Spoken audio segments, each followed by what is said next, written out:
राम राम मित्रांनो, रोजच्या सारखं आज पण निघालो होतो आपण ग्राउंडला. ही आहे आपली सुपर परी. सध्या पावसाचे दिवस चालू असल्यामुळे आपल्या राम पेरेला लावलं होतं पार्किंगला. पावसाळ्याचे दिवस चालू असल्यामुळे पाऊस कधी येईन आणि कधी नाही याची काही गॅरंटी नाही, म्हणून आपण आपल्या सुपर परी मध्ये ग्राउंडला जायला चालू केले. ग्राउंडवर पोहोचल्या पोहोचल्या धीरज भाऊनी आणि ईश्वर भाऊनी वर्कआउट चालू व्हायच्या आधीचा कोटा केळी खाऊन भरून घेतला होता. ट्रॅकवर आल्यावर पहिला आपण आपला वॉर्मअप केला आणि लगेच आपल्या रनिंगला चालू केलं.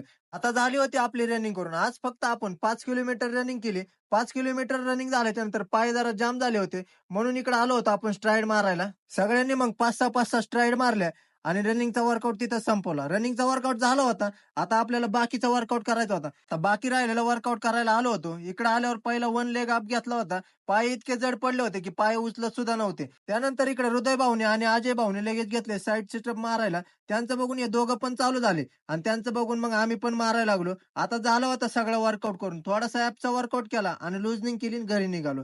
घरी जाता जाता म्हणलं आता आपल्या सुपर परीमध्ये थोडासा गॅस टाकावं. गॅस वगैरे टाकला आणि आपल्या राम प्यारेला घेऊन आलो आपण घरी. घरी आल्या आल्याच पार्किंगमध्ये एंट्री मारतात पावसानं पण एंट्री मारली. येऊन फ्रेश झालो आणि लगेच डाएट खायला बसलो. आता कालचाच डाएट राहिलेला तोच खाल्ला आणि बाकी काही नाश्ता करायला नव्हता, म्हणून चपात्याला मस्तपैकी गावरान तूप लावलं आणि 2 चपात्या खाल्ल्या. 2 चपात्या खाऊन मस्तपैकी गेलो लायब्ररीत. दिवसभर मस्तपैकी लायब्ररीत अभ्यास केला. संध्याकाळी घरी आलेलं पहिलं जेवण केलं आणि आपण आपला डाएट भिजायला टाकला.